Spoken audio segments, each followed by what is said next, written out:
Olá, boa tarde. Estamos chegando. O programa Gente que Fala está no ar, 12h03 agora. Eu sou o Mauro Friesman. Nossa audiência nos acompanha pela Rádio Trianon AM 740 de São Paulo, pela Rádio Universal AM 810 de Santos. Hoje é quinta-feira, dia de Gente do MPD que Fala. É uma parceria nossa com o Movimento do Ministério Público Democrático e o apoio da Câmara Brasileira de Diagnóstico Laboratorial. E compondo finalmente aqui a nossa mesa de debates, a nossa bancada, também o doutor Dirceu Pereira, ginecologista, especialista em medicina reprodutiva, diretor da clínica, ou diretor clínico da Ion Nutri. Doutor Dirceu, tudo bem? Seja bem-vindo. Tudo bem, boa tarde, Mauro. Um prazer estar aqui no programa. Quero saudar os colegas de bancada e também cumprimentar a todos os ouvintes. Olha, a raça foi uma das características usadas para associar um homem a um grupo criminoso em Curitiba. Nas palavras da juíza Inês Zarpelon, o réu Natan Vieira da Paz, um homem negro de 48 anos de idade, seguramente integrava a organização em razão da sua raça. A frase foi repetida em 3 partes da sentença.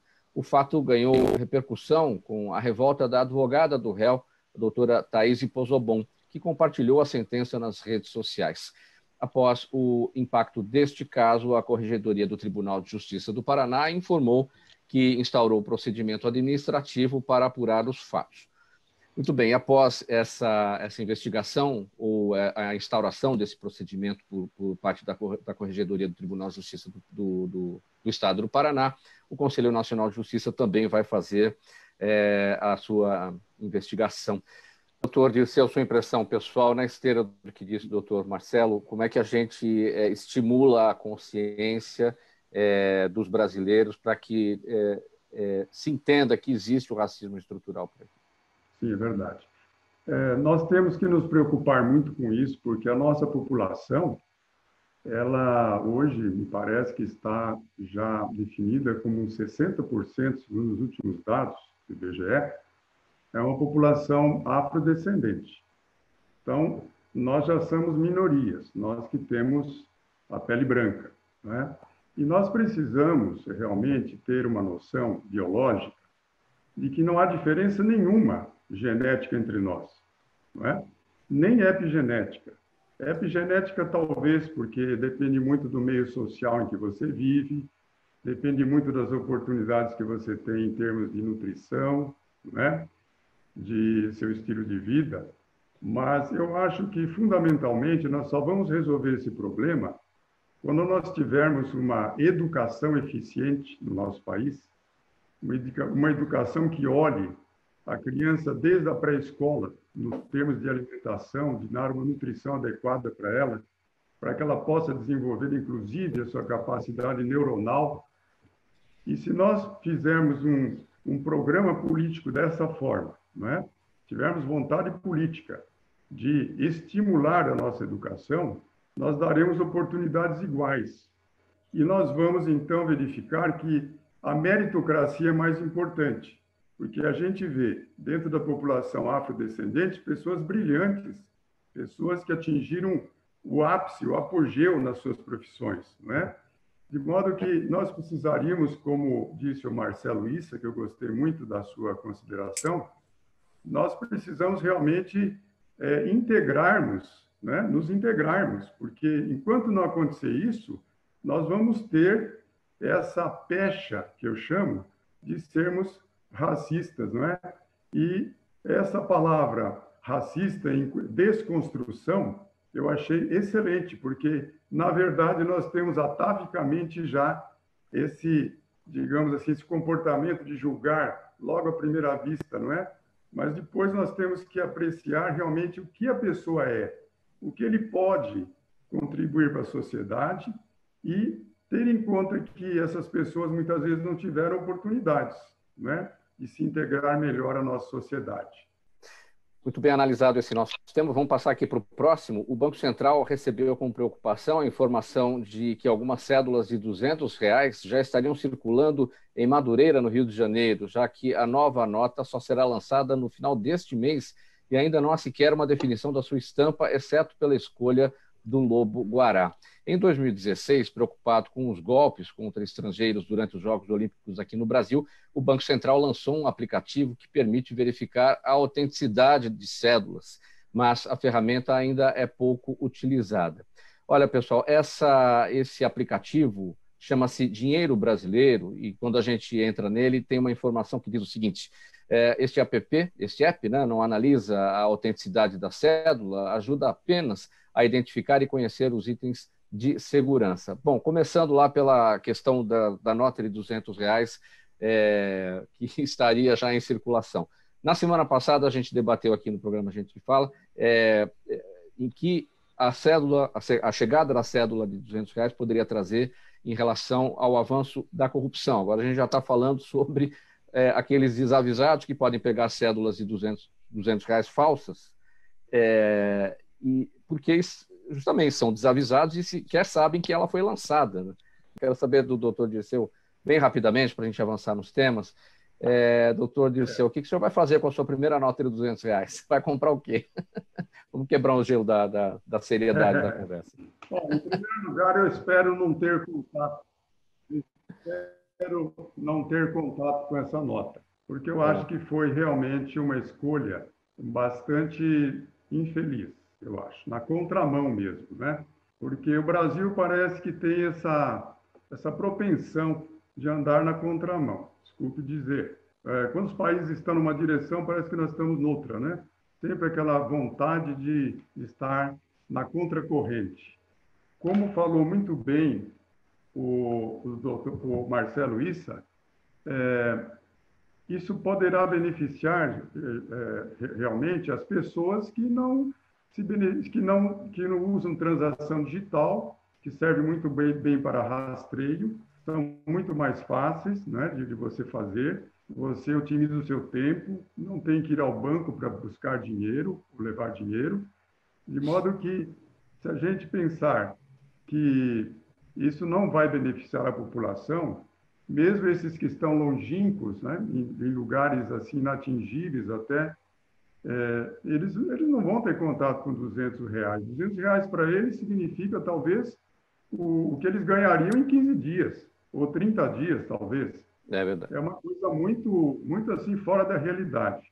E se houve um censo que mostrou que a maioria da população, né, não utiliza R$ 100 ou nem R$ 50, por que fazer isso, né? Vamos lembrar que a maioria da população brasileira, ela ainda é pobre. Hoje é considerada uma pessoa de classe média que ganha R$ 2, R$ 3.000, não é mesmo? Um rico, ele ganha acima de R$ 5, R$ 10.000. Quer dizer, é uma coisa que não tem sentido. Então, eu espero não ter contato com essa nota para não ter nenhum conflito. O que eu vou fazer com ela? Doutor Dirceu, um novo exame de sangue de alta sensibilidade está sendo desenvolvido por pacientes para, no futuro, ajudar os médicos a detectar e tratar pacientes com câncer de mama, evitando cirurgias desnecessárias e tratamentos sem resposta satisfatória. De acordo com cientistas, o teste é cerca de 100 vezes mais sensível que os exames atuais e permite detectar o DNA de tumores em concentrações bem baixas no sangue, abrindo a possibilidade para personalizar o tratamento de cada paciente. E eu destaquei aqui no começo, no futuro. Que futuro é esse? Está longe, está perto? Explica para a gente, doutor Dirceu. Foram analisados 650 mil pacientes que desenvolveram câncer de mama. E o que acontece? É possível prevenir se você atuar no sentido de propiciar alimentação, nutrientes ou mesmo nutracêuticos que possam modular a metilação e você evitar que uma célula adquira um estado caótico e torne-se uma célula cancerosa, certo? Então, em 4 anos antes, foi possível avaliar isso, aquelas pacientes que poderiam desenvolver um câncer de mama. Isso será possível para outros órgãos também, como próstata, pulmão, fígado. Que futuro etc, é esse, doutor Dirceu? Está muito longe?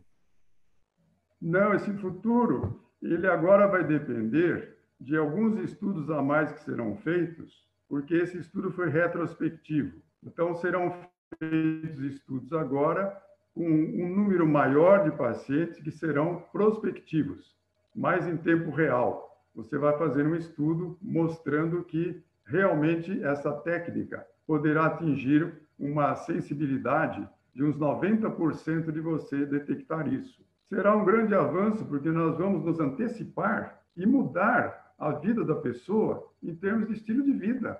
Ela vai começar a comer melhor, ela vai parar de comer, digamos assim, vai desembrulhar menos e descascar mais, como eu digo, né?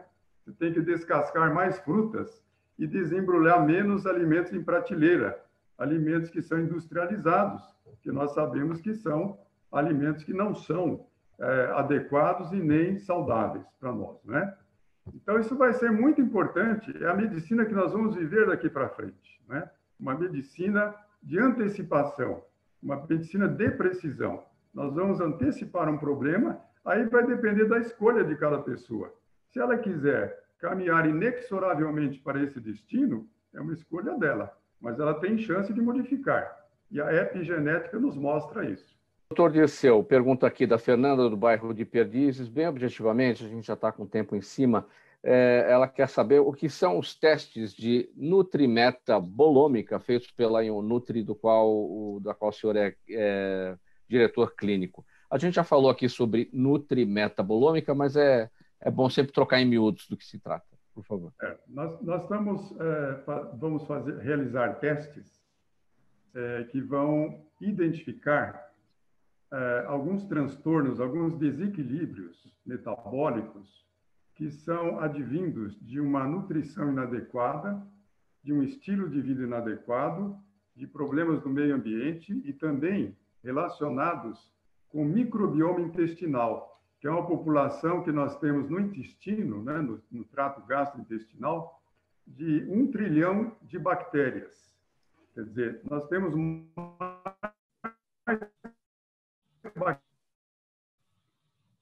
bactérias no nosso corpo do que temos células, cerca de 10 vezes mais.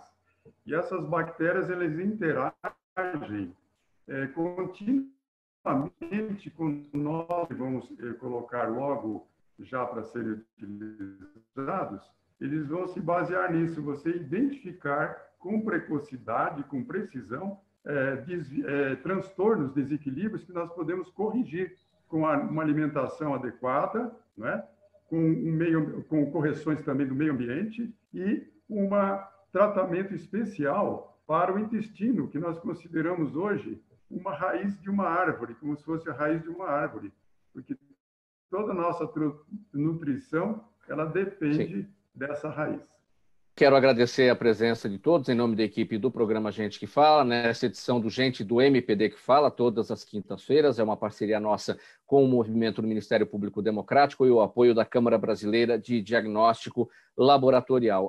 1 e 2 agora, estouradíssimo. Obrigado pela audiência. Tchau, até amanhã.